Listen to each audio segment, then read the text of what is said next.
Hi, I'm Franco and I'm here at one of Almasa Wastewater Treatment Plant located in Ras Al Khaimah, developed for the RAKEZ government facility.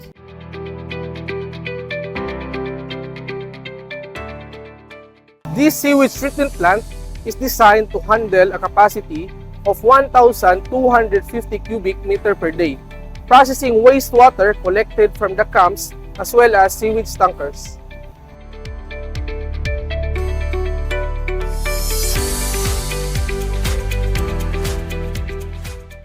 Let's take a closer look at a sample of the treated water produced from this plant.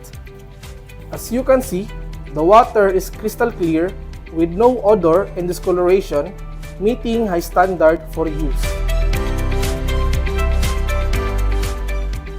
The entire facility operates 24/7 under the supervision of Almasa SCADA system, which monitors and controls the treatment process in real time, ensuring consistent and reliable performance.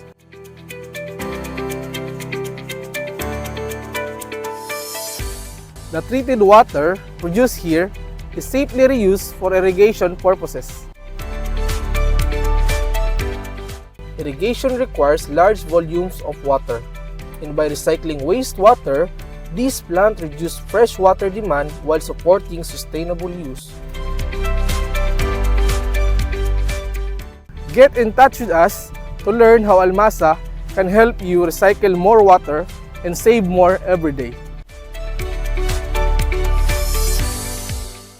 At Almasa, we believe wastewater is not waste until it's wasted. Thank you.